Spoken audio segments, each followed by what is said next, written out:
adjusting the alternator on an X1100c Kabota.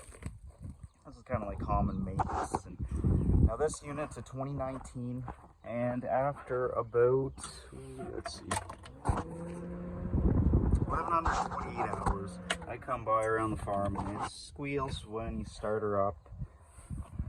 So now, and that's if it starts up and then goes away, it's generally charging the battery.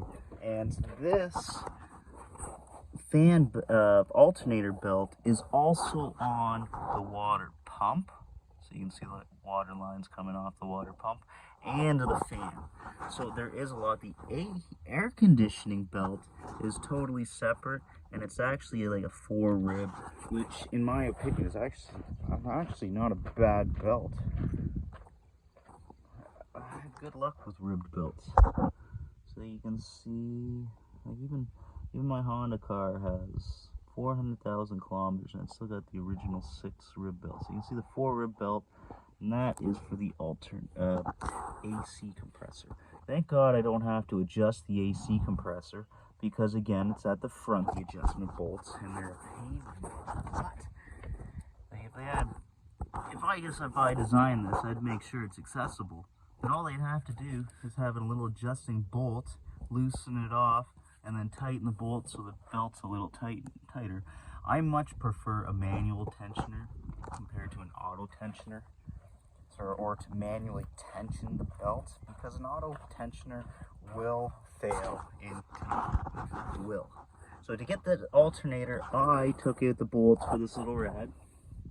The whole thing moves out just enough out of the way to kind of get just a little bit more access to it. But you'll need an extension in the socket. Why that belt or bolt is just at that belt level is such a piss poor design. And to tighten her up, I just went a little bit. You can see literally how much I moved it. It's kind of more of a guess. I pried on it between this little bracket and the alternator to get that little bit, and then tightened her up. Yeah, what a pain in the butt. Okay, they have the brackets at the back here. It's super easy. Only 30 seconds if they put like 2 brackets at the back. But now that's kind of common maintenance there to do on a manual tensioning belt. If it was an auto tensioning belt and it's squealing, I always change the tensioner with the belt. I just don't see the point of leaving some shoddy old grease inside, or a tensioner that's slowly getting sloppy. These ones are manual, saves lots of money if you can do the little things yourselves.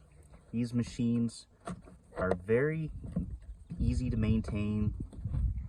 Oil changes, being a diesel engine, they use 3 liters of oil, so I change it every 200 hours. Sometimes I let them go a little more because they're used every single day. And they're getting a lot of hours doing stop and go, not wide open throw. Even if it was doing a lot of wide open engine operation, this does not have a turbocharger to add excessive amounts of heat. There is no EGR system that's using the engine's coolant to cool down exhaust to recirculating back into the intake. These engines can have the potential to last forever with just common maintenance. Something like the alternator is just squealing, so you just gotta do that. And these machines are solid. I love them. Fluid drives, change the filters every once in a while. 10,000 kilometers, we had to put new tires on. Love these Carlisle tires. This is the first time trying these. Normally we go a little cheaper set, but I thought, hey, we're putting a lot of kilometers on. And these are a sweet looking set. They ride nice.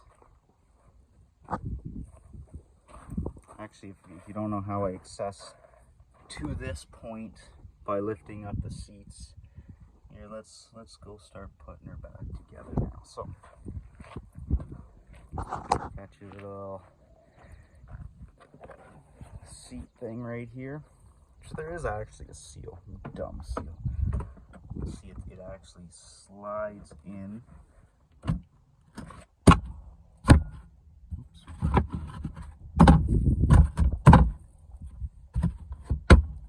Seat sits on that.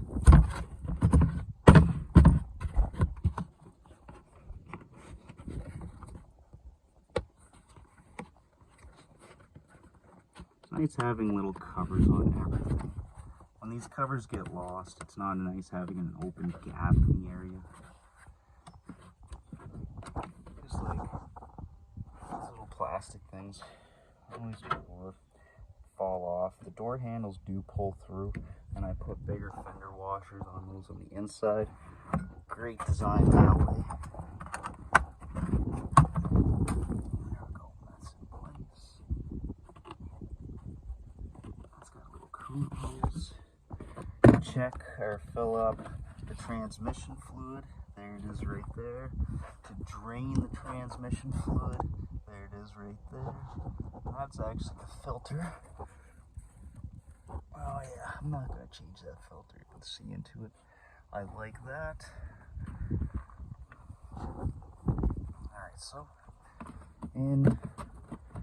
on, back in place. Now, the actual storage console, which this just sits in there. Alright, let's get her proper.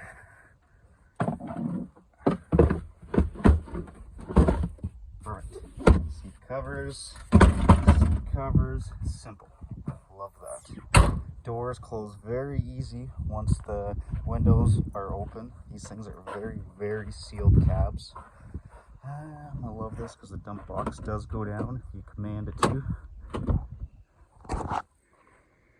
Wow, I got a lot of weight in the back. It's all holding up. No check engine lights. And that's because it's a mechanical engine, so there's no computers.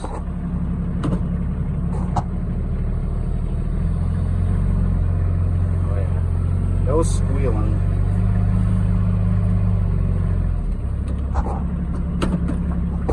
Love these machines. Again, this is the X1100c. It does have full air conditioning and it blows nice and cold right now. There's the cabin fan, great easy access. I had a radio in here but took it out and actually put it in the tractor because the tractor was a cheap purchase with no radio but has the speakers. So if you buy one of these X1100Cs and you did not get a radio, they do have speakers wired to this radio. No, there's no actual door sensor, but you still got a cabin light.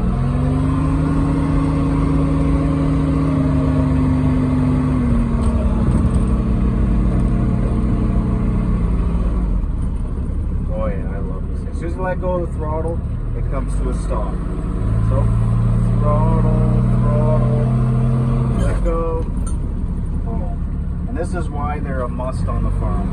You don't have any issues with them running into gates, fences, running into livestock. It's not water. Even when you're inside the barns, you put it here. It does not roll very easy.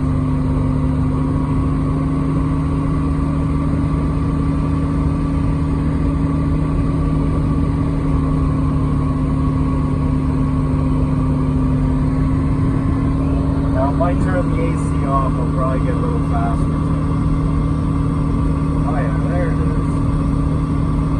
Beautiful machine. This machine now, it's running its best at this amount of hours. Honestly, I'm still running the original transmission fluid that came into this machine. Yeah, let go on the throttle. No brakes. And it just comes to a dead standstill. Love that. Oh man. These newer ones, even though I'm in high range, I'm climbing out of the ditch pretty effortlessly. That was very much a nuisance. On the older ones, they did not accelerate fast. Even the X1100.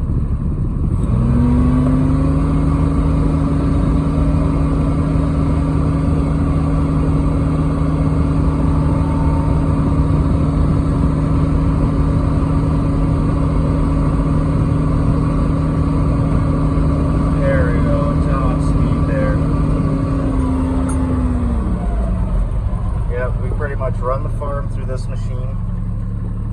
There's the daily logbook. All right, let's try low range.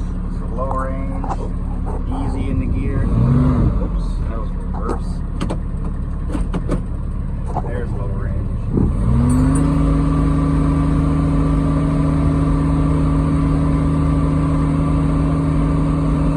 The low range is definitely not 50% lower, but it is drivable, and it seems like it can really work hard.